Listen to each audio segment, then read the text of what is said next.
these new ones and ramping them up. Right? So we can't overnight convert to an all-solar or an all-wind economy. That just can't happen. We're going to have needs in these traditional sources. And so the question then is, are we going to be able to put together a package that includes safe, secure nuclear power, that includes new technologies so that we can use coal, which we have in abundance and is very cheap, but it often is adding to our greenhouse gases? Can we find sequestration technologies that clean that up? Can we identify opportunities to increase our oil and natural gas production in a way that is environmentally sustainable? And that should be part of a package with our development of clean energy. And my hope is that that my Republican friends, but also Democrats, say to themselves, let's be practical and let's do both. Let's not just do one or the other. Let's do both. Over time, I think the transition is going to be more and more clean energy, and over time, fossil fuels become less prominent in our overall energy mix. But we've got to do both. How confident are you there'll be that kind of consensus for that double-edged approach? I am just a eternal optimist, and so it's the right thing to do. And all I can do is just to keep on making the argument about what's right for the country, and assume that over time, people, regardless of party, regardless of their particular political positions, are going to gravitate towards the truth. Okay? I'm going to take two more. Let's see.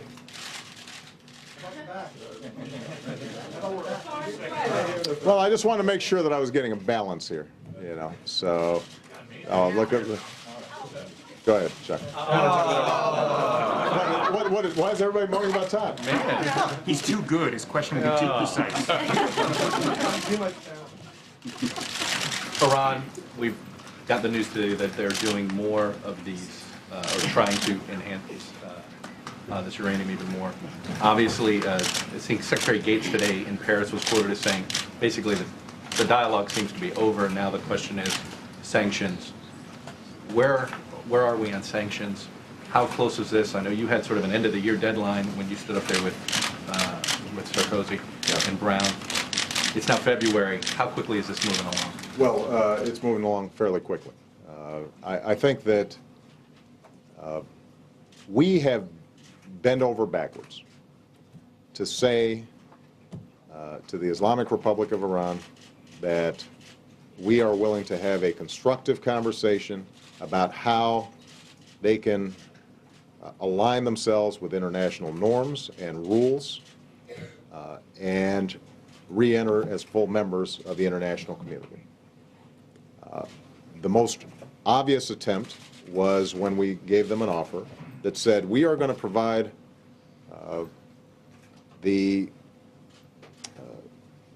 conversion of some of the low enriched uranium that they already have into the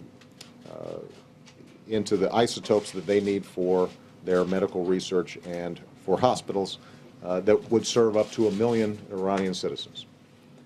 They rejected it. Although one of the difficulties in dealing with Iran over the last several months is it's not always clear who's speaking on behalf of the government, and we get a lot of different mixed signals. But what's clear is that they have not said yes to an agreement that Russia, China, Germany, France, Great Britain, and the United States all said was a good deal, and that the director of the IAEA said was the right thing to do and that Iran should accept. That indicates to us that despite their posturing that their nuclear power is only for civilian use, that they, in fact, continue to pursue a course that would lead to weaponization. And that is not acceptable to the international community, not just to the United States. So what we've said from the start was we're moving on dual tracks. if you want to accept the kinds of agreements with the international community that lead you down a path of being a member of good standing, then we welcome you. If not, I mean, by deciding to do what they did with well, these. I'm getting to that. Okay. And if not, then the next step is sanctions. They have made their choice so far, although the door is still open. And what we are going to be working on over the next several weeks is developing a significant regime of sanctions that will indicate to them how isolated they are from the international community as a whole. What do you mean by regime Well, sanctions? meaning that there's going to be a Some will be UN and some will be. we are going to be looking at a variety of ways in which countries indicate to Iran that their approach is unacceptable. And it will, the UN will be one aspect of that broader effort. China will be there? You're confident? Well, we are confident right now that the international community is unified around Iran's misbehavior in this area. How China operates at the Security Council as we pursue sanctions is something that we're going to have to see.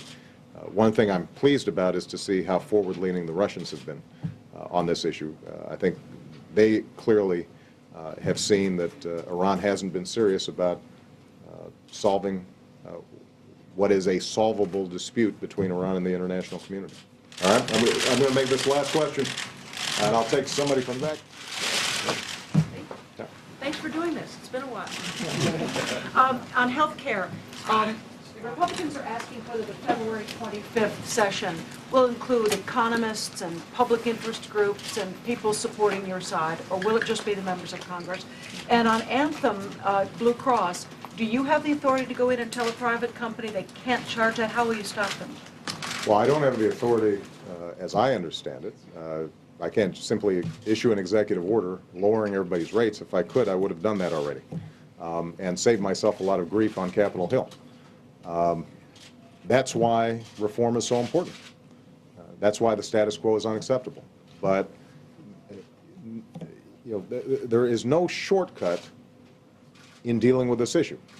I know the American people get frustrated in debating something like health care because you get a whole bunch of different claims being made by different groups and different interests.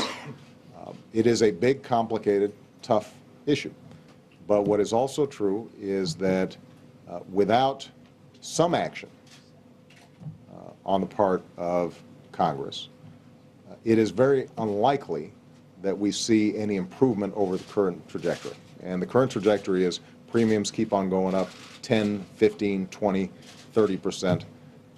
The current trajectory is more and more people are losing health care. I don't know if people noted, because during the health care debate, everybody was saying, the president's trying to take over, a government to take over with health care. I don't know if anybody noticed that for the first time this year, you saw more people getting health care from government than you did from the private sector. Not because of anything we did, but because more and more people are losing their health care from their employers. It's becoming unaffordable. That's what we're trying to prevent. We want people to be able to get health care from their employers. But we also understand that you've got to fix the system so that people are able to get it at affordable rates and small